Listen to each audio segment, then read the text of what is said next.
Fare un'impresa vuol dire creare qualcosa di molto più grande di te stesso.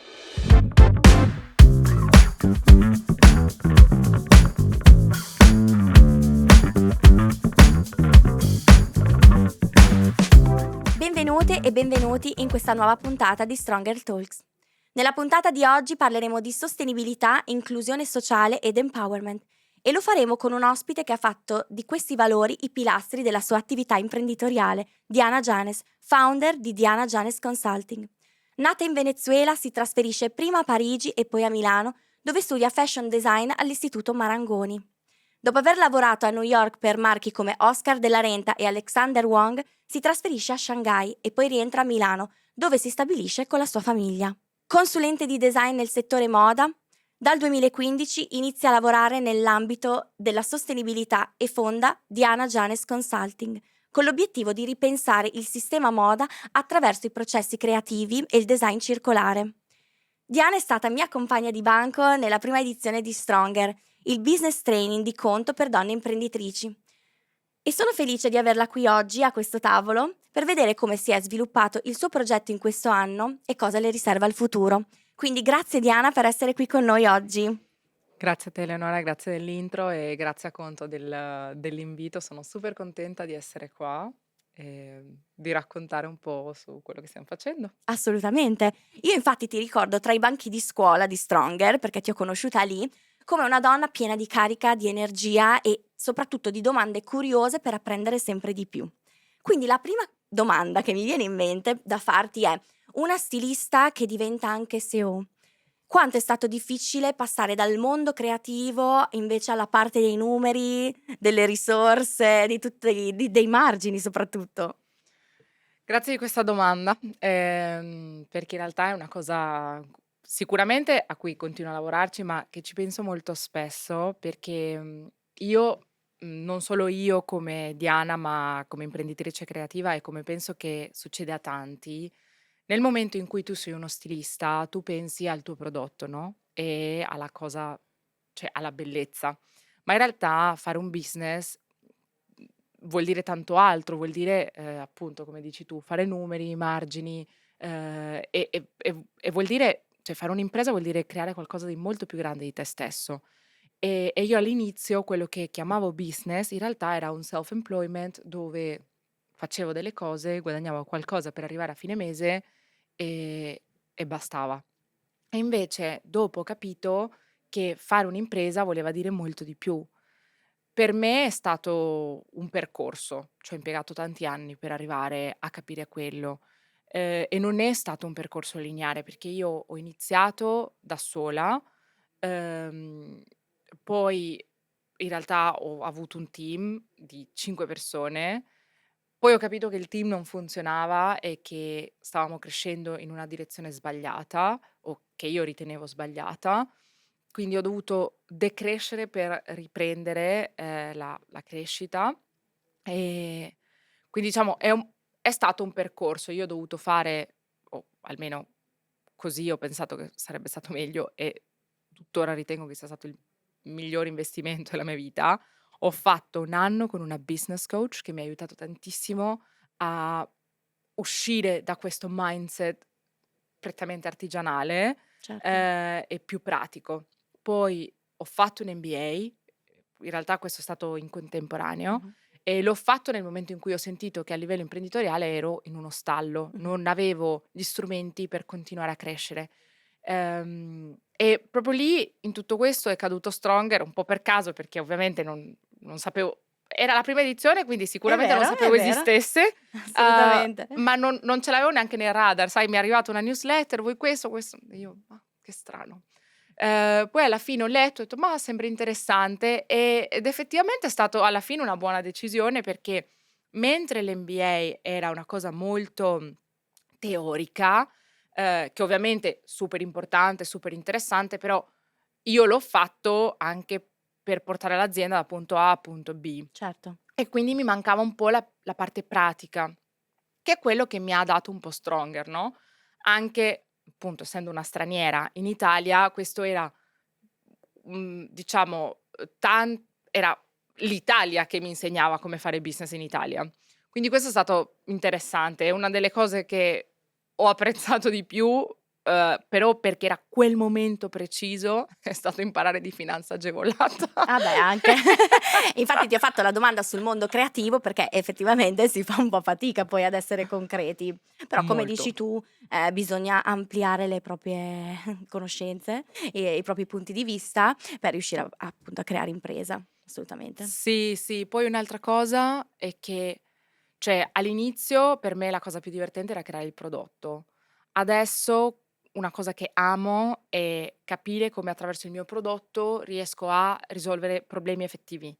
E quindi, cose come: "Ah, prima mi vergognavo a vendere qualcosa, adesso io esco a vendere perché penso cioè ritengo che sia una cosa importante che questo prodotto si venda". E non parlo Certo. della scarpa in sé, perché noi siamo specializzati nella calzatura. Parlo della soluzione socioambientale che noi offriamo come azienda per abbassare l'impatto ambientale dell'industria intera della calzatura. Quindi quello che prima dicevo: "Ah, che noia, cioè business, adesso è: "Ah, che bello fare un file Excel." Li faccio molto belli, devo dire la E lo verità. fai volentieri, Lo faccio certo. volentieri. L tu hai l'obiettivo di ripensare il sistema moda appunto attraverso, processi creativi e design circolare, ma ci racconti di più di questo? Sì, allora, come ti ho detto il nostro forte è la calzatura, poi le nostre soluzioni sono trasversali nell'industria moda, e poi possono essere allargate, però diciamo questo è il nostro focus. Noi quello che facciamo è da, 7, 8 anni, abbiamo iniziato a sviluppare una libreria di materiali a basso impatto ambientale, ma non sono materiali, parti e componenti, cioè quando tu senti: "Ah, questa è una scarpa sostenibile perché ha un materiale vegano", Mh-mh. quello non vuol dire niente. Quello Okay, perché il materiale vegano, che solitamente è la tomaia, quindi la parte di sopra, quello che tu vedi, è se tanto il 10% di tutta la scarpa, di conseguenza non vuol dire niente. Noi invece lavoriamo con la colla, con il filo, con il, reinforcement tape, che è un nastrino interno che nessuno vede, col sottopiede, con la suola, col tacco, con tutto. Quindi noi, facciamo questi sforzi di ricerca, che categorizziamo. Materiali biodegradabili, materiali riciclati, materiali a basso, consumo d'acqua e così certo. via. Grazie a la realizzazione di un'analisi di ciclo di vita o life cycle assessment, come si chiama in italiano, in inglese scusa, noi riusciamo ad individuare l'impatto iniziale di una scarpa e abbiamo fino a 30 modi di misurare l'impatto. Okay. Ehm, le emissioni di carbono sono quelle più richieste al momento, però abbiamo tante al tanti altri risultati che otteniamo da Mh-mh. questo LCA. E quindi da qua possiamo farlo end to end o cradle to gate, quindi tutta la filiera, oppure solo la fase di, approvvigionamento dei materiali e Certo. produzione. E quindi, vederla appunto a 360 gradi, non Sì. solo la parte superficiale di una scarpa, ma ovviamente partire da tutte le componentistiche. Sì, partiamo da Certo, tutto e qua misuriamo cioè una parte importante di un LCA è il consumo energetico, il trasporto, cioè vuol dire tutto. Quindi noi grazie a questo LCA riusciamo ad identificare dov'è l'impatto più importante della scarpa o del pezzo insomma, e cambiare i materiali, rimpiazzarli per materiali simili in look and feel, fascia di prezzo e performance. oh wow, fantastico. Questo è un obiettivo estremamente importante. Sì, esatto, cioè noi, abbiamo determinato che attraverso alcune soluzioni che facciamo noi riusciamo ad abbassare più o meno di un 10% l'emissione di CO2. Al momento, diciamo l'industria della moda è responsabile di 1,4, per cento delle emissioni di gas serra. E quindi noi attraverso questo, se noi riuscissimo ad abbassare di un 10%, un 20% la produzione globale, noi arriveremo più o meno a 5 billion di chilogrammi di CO2 all'anno di riduzione. Incredibile, incredibile. Ma, un'altra cosa che volevo appunto chiederti è, quello della calzatura, il mondo della calzatura è prevalentemente maschile, si dice così. Ma io vorrei sapere un po' la tua esperienza, come ti sei trovata o se ti sei mai sentita penalizzata. È principalmente maschile, sì. diciamo la moda in generale è tipo 75% donne e il resto uomini. La calzatura direi che al contrario è forse addirittura di più. Cioè io in 13 anni che faccio scarpe, io ho conosciuto una donna proprietaria di una fabbrica e le altre a volte ti inscatolano il prodotto, fanno la pulizia del prodotto finale, però chi è nella linea di assemblaggio son tutti uomini.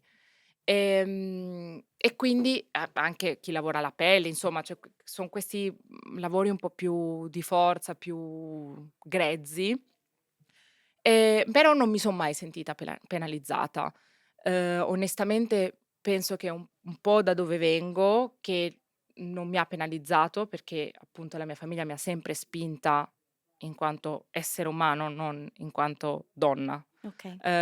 Cioè, tu sei brava, tu ce la fai, Sì, sei dandoti energie e sì, positività. sei super capace, sei molto intelligente e questo ovviamente in me sin da quando son piccola ha fatto sì che io credo tanto in me.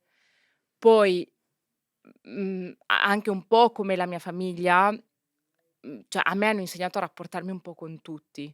Quindi questo mi aiuta che quando io arrivo in fabbrica posso parlare veramente con chiunque e mi piace molto stabilire relazioni molto umane, no, quindi io so chi ha figli, come si chiamano, dove vanno a scuola, se hanno se son stati bocciati, allora gli chiedo: "Ah, ma scusa com'è andata alla fine?" Cioè, Okay. quindi Certo, crei un rapporto, ma questo penso che faccia anche parte di costruire un team per poi andare avanti verso l'obiettivo che hai, ovvero di creare un'azienda grandissima. sì, esatto, Mh, esatto. mh. E questo, appunto, a me non mi ha mai penalizzato e poi magari chi ha voluto penalizzarmi o che, io non me ne sono accorta. Non me ne sono accorta perché io penso che nel momento in cui sei tu che hai un problema, il problema è tuo, non è mio e quindi, mhmm, non Okay. semplicemente mi scivola, cioè non Esatto. non mi interessa. Infatti, noi donne appunto compagne, madri come sei tu, imprenditrici, io credo che appunto non dovremmo essere mai